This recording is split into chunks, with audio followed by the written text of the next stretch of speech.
मध्य प्रदेश विधानसभा चुनाव की तारीखों के ऐलान के बाद से ही पूर्व मुख्यमंत्री कमलनाथ एक्टिव हैं। वे गंभीर हैं और पार्टी कोई भी रिस्क नहीं लेना चाहती है। यही वजह है कि अब पार्टी ने बीजेपी को हराने के लिए नई रणनीति पर काम करना शुरू कर दिया है। इसके लिए पार्टी ने 5 ऐसे चेहरों पर दांव लगाया है और उनको ये जिम्मेदारी सौंपी है कि वे चुनाव की रणनीति बनाएं और ये जानने की कोशिश करें आखिर किन मुद्दों पर चुनाव को प्रभावित किया जा सकता है और किन मुद्दों के सहारे भारतीय जनता पार्टी को सत्ता से बाहर का रास्ता दिखाया जा सकता है। इन 5 नामों के जरिए ही कांग्रेस अब मध्य प्रदेश की सत्ता कहीं ना कहीं फतह करने की कोशिश कर रही है। चलिए इस वीडियो में आपको उन 5 नामों के बारे में बताते हैं और कांग्रेस उनको लेकर के कौन सा दांव लगा रही है, ऐसी कौन सी जिम्मेदारी सौंप रही है कांग्रेस जिसके जरिए कांग्रेस जो है विधानसभा चुनाव में बीजेपी को हराने में सफल होगी या नहीं। हालांकि यह कहना अभी जल्दबाजी होगा, लेकिन एक बात तो तय है कि इस बार कांग्रेस किसी भी तरह का कोई भी रिस्क नहीं लेना चाहती है और यही वजह है कि कांग्रेस इस बार का जो चुनाव है उसको गंभीरता से लड़ रही है। क्योंकि 2018 में कांग्रेस ने सत्ता में वापसी की थी, लेकिन 1.5 साल बाद ही सरकार गिर गई और इस बार जो तमाम सर्वे भी आ रहे हैं उसमें कांग्रेस की स्थिति कहीं ना कहीं अच्छी भी लग रही है। ऐसे में किसी भी तरह का कोई भी रिस्क कांग्रेस नहीं लेना चाहती है। पार्टी आला कमान ने 5 नेताओं को बड़ी जिम्मेदारी सौंपी है और यही 5 नेता कांग्रेस के लिए रणनीति बनाएंगे और एक ऐसा चक्रव्यूह तैयार करेंगे जिसमें भारतीय जनता पार्टी को वो फंसाने की कोशिश करेंगे। चलिए इन 5 नामों के बारे में आपको विस्तार से बता देते हैं। सबसे पहले बात करते हैं नेता प्रतिपक्ष गोविंद सिंह की। गोविंद सिंह ग्वालियर चंबल क्षेत्र के भिंड जिले की लाहार सीट से 7 बार के विधायक हैं। वह राजनीतिक रूप से प्रभावशाली ठाकुर समुदाय से ताल्लुक रखते हैं, जिसकी क्षेत्र में महत्वपूर्ण मौजूदगी है। गोविंद सिंह पूर्व मुख्यमंत्रियों कमलनाथ और दिग्विजय सिंह के बेहद करीबी माने जाते हैं और केंद्रीय मंत्री ज्योतिरादित्य सिंधिया के कट्टर आलोचक माने जाते हैं।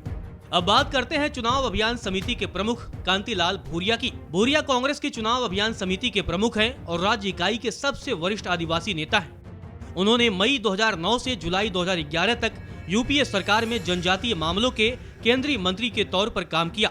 भूरिया मालवा क्षेत्र की भील जनजाति से ताल्लुक रखते हैं, जिसकी राज्य की 230 विधानसभा सीटों में से 66 पर प्रभाव है। राज्य की आबादी में लगभग 21% आदिवासी हैं और 47 विधानसभा क्षेत्र अनुसूचित जनजाति यानी एसटी के लिए आरक्षित है।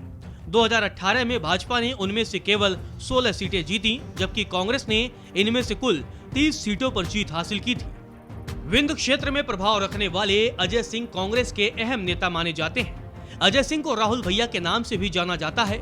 वह पूर्व मुख्यमंत्री और केंद्रीय मंत्री अर्जुन सिंह के बेटे हैं। वह ठाकुर समुदाय से ताल्लुक रखते हैं और विंध्य क्षेत्र में उनका मजबूत आधार भी है, खासकर सीधी जिले में जहां उनका परिवार दशकों से प्रभावशाली रहा है। अजय सिंह विंध्य में भाजपा के समर्थन को कम करने में अहम भूमिका निभा सकते हैं, जहां भाजपा ने 2018 में अन्य क्षेत्रों में खराब प्रदर्शन के बावजूद 30 विधानसभा सीटों में से 24 पर जीत हासिल की थी।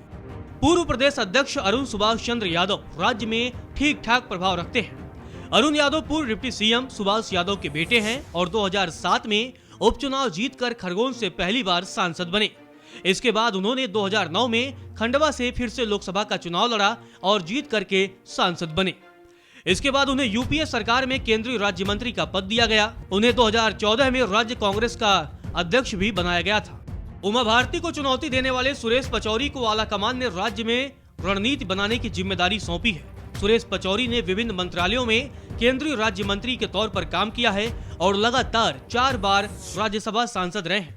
उन्होंने 1972 में एक युवा कांग्रेस कार्यकर्ता के तौर पर अपने राजनीतिक जीवन की शुरुआत की थी और 1984 में राज्य युवा कांग्रेस अध्यक्ष की जिम्मेदारी दी गई। वह 1984 में राज्यसभा के लिए चुने गए और 1990, 1996 और 2002 में फिर से चुने गए। पचौरी ने अपने राजनीतिक करियर में केवल 2 बार चुनाव लड़ा है। 1999 में उन्होंने भोपाल लोकसभा सीट के लिए भाजपा की उमा भारती को चुनौती दी और 1,60,000 के अधिक वोटों के अंतर से हार गए। उन्होंने 2013 के विधानसभा चुनाव में भोजपुर से शिवराज सिंह चौहान सरकार में मंत्री और दिवंगत सीएम सुंदरलाल पटवा के भतीजे सुरेंद्र पटवा के खिलाफ भी चुनाव लड़ा, लेकिन इस बार भी उन्हें हार का सामना करना पड़ा।